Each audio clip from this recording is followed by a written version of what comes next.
믿고 따라오세요. 민법 총칙 이렇게 끝이 났습니다. 두 번째, 법률 행위가 유효하면 뭐가 생긴다 그랬죠? 권리와 의무가 생겨졌어요. 그 중에 어떤 권리가 생기냐 궁금하죠? 그 중에 대표적인 게 물권이에요. 그래서 두 번째가 물권판이 나오는 거예요. 민법 총칙에서 법률행위가 유효 요건이 뭔지를 받고 유효하다 그럼 권리가 생긴다. 어떤 권리가 생기냐? 대표적으로 물권과 채권이 있어요. 민법에는. 물권을 보는 거예요. 여기서 14문제, 총론 부분 4문제. 간혹 한 문제가 나올 때도 있어요. 이 미치겠어 이거. 이 비율을 왜 정해놓지 않는지 모르겠어요. 강론에서 보통 10문제, 근데 간혹 13문제가 나오고. 어쨌든 합쳐서 14문제가 나오고요. 강론에 가면 우리 민법상 8개의 물권이 나와요. 점유권부터 시작해서 저당권까지. 그 각각의 물권이 뭐고 그 물권의 효력이 뭔가, 저당권의 효력이 뭔가, 지상권의 효력이 뭔가, 이걸 보게 됩니다. 여기서. 총론에서는 그 각각의 물권들이 갖고 있는 공통적인 내용들, 요거 미리 보는 거예요. 공통적인 걸 보고 개별적인 걸 보게 됩니다. 자, 요때요 총론 두 덩어리가 있습니다. 물권의 기초 부분 한 문제, 물권 변동 부분 한 3문제 보통. 이렇게 총론이 기초 부분과 물권 변동 부분으로 나뉘어 있습니다.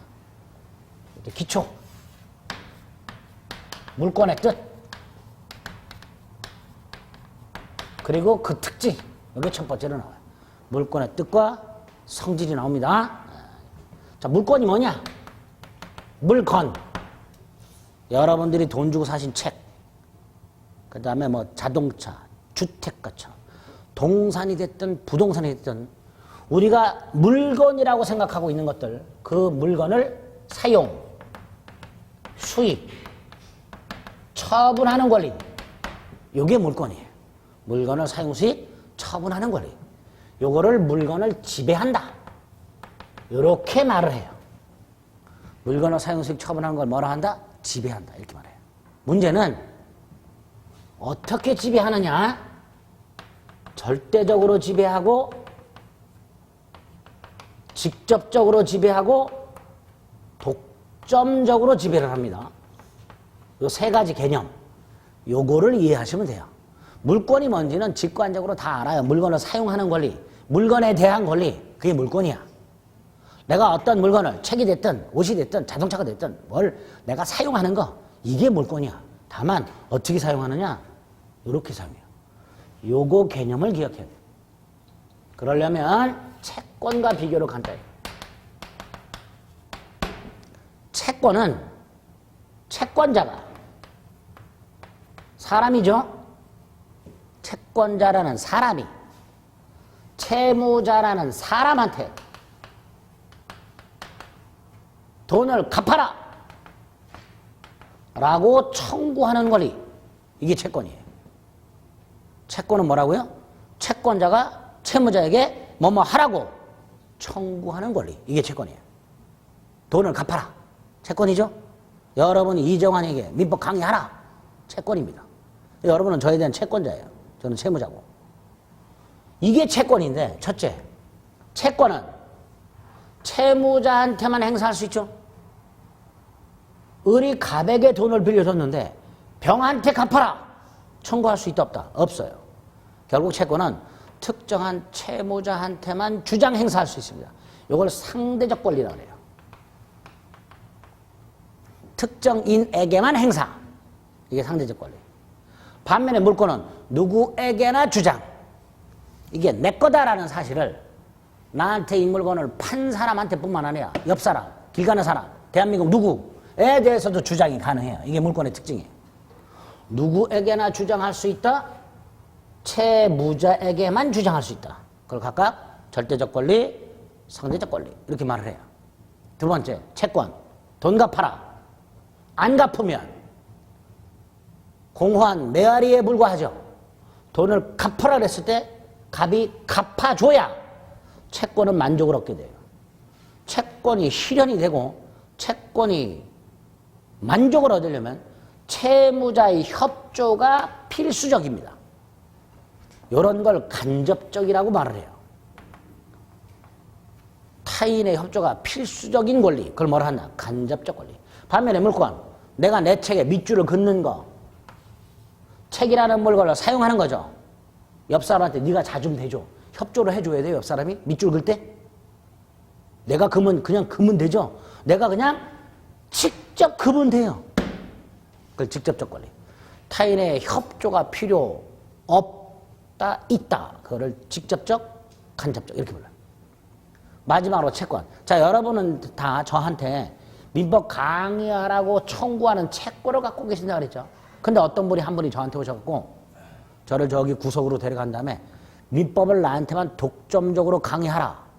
독점적으로. 이렇게 할 수 있어요, 없어요? 없어요.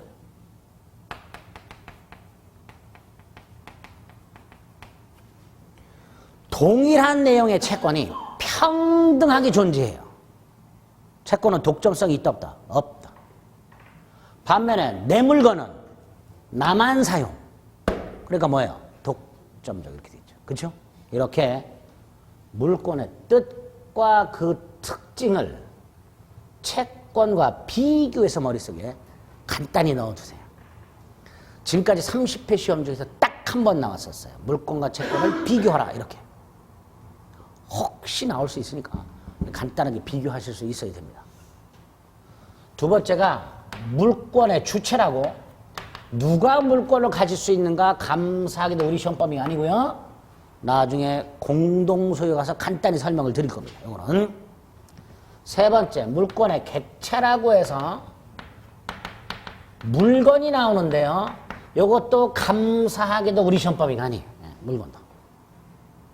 그리고 우리 시험범위는 아니지만 물권을 공부하기 위해서 간단히 알아둬야 될 몇 가지는 있어요. 먼저 물건이 뭐냐? 다 알지요? 다만 우리 민법은 98조에서 물건이란 유체물, 전기, 기타 관리할 수 있는 자연력을 말한다. 이렇게 해놨어요. 전기도 물건이네요? 그쵸? 물건이에요? 전기 훔칠 수 있어요, 없어요? 있지요. 손 따가지고. 도전죄라고 있어요. 전기 훔친죄라고. 물건 훔치는 거하고 똑같아요. 어쨌든 유체물, 전기, 기타 관리 가능한 자연력. 이 물건이에요. 안 해도 돼요. 두 번째, 이 물건의 종류를 세 가지로 규정해놨어요. 부동산, 동산, 주물과 종물, 원물과 과실. 역시 우리 시험 범위가 아니에요. 감사하죠? 다만 또 부동산하고 동산하고 구별합니다. 부동산은 토지하고 그 정착물이 부동산이고요. 동산은 부동산 이외의 물건이 동산이에요. 우리 민법상. 그 다음에 요놈은 토지에 단단히 고정이 되어 있는 물건이에요.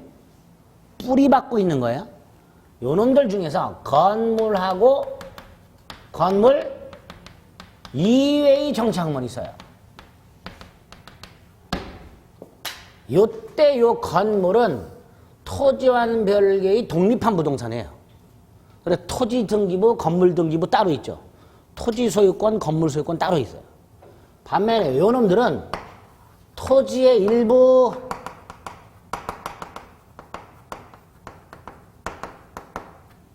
원칙이라고 그랬어요. 예외도 있겠죠.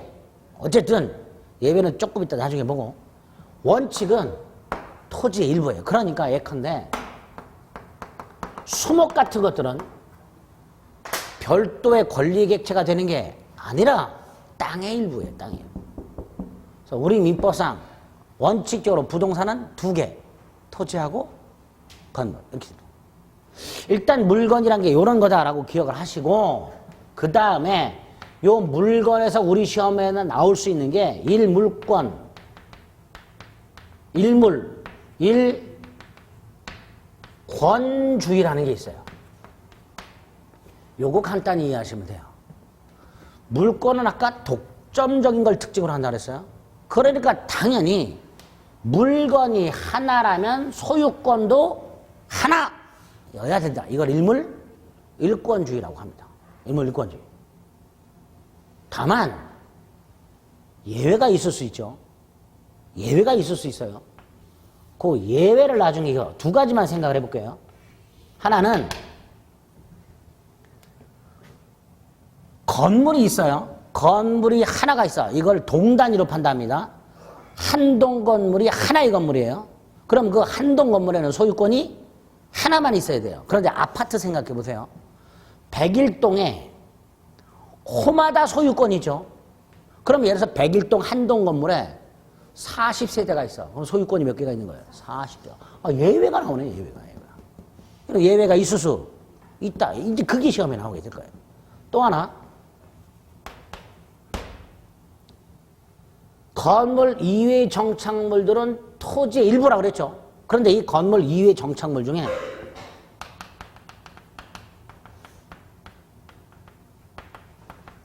배추 같은 농작물들, 배추나 무 같은 거는 땅에 뿌리를 내리고 있죠.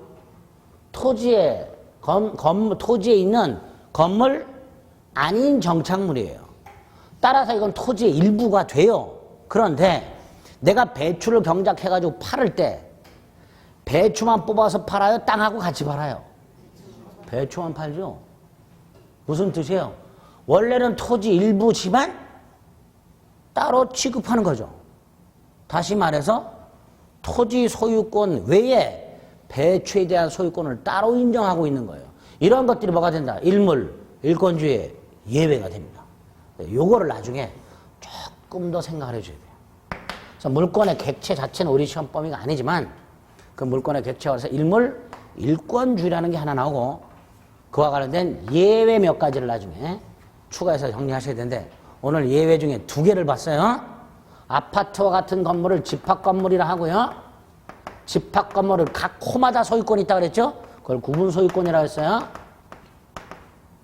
그 다음에 배추와 같은 농작물은 토지의 일부여야 하지만 별도의 독립한 물건으로 취급한다고 그랬죠. 그래서 농작물은 무조건 경작자에게 소유권을 인정합니다. 우리 대법원이 갑수의 땅에 을이 무단으로 경작했다더라도 그 농작물은 을 소유입니다. 내가 아무리 땅 소유자라 하더라도 을이 경작한 거 함부로 뽑아버릴 수가 없습니다. 큰일 납니다. 그래서 우리 대법원도 농작물에 대해서 따로 경작자에게 뭘 인정하고 있다?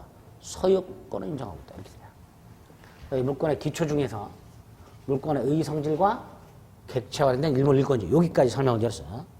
두 개 남았어요.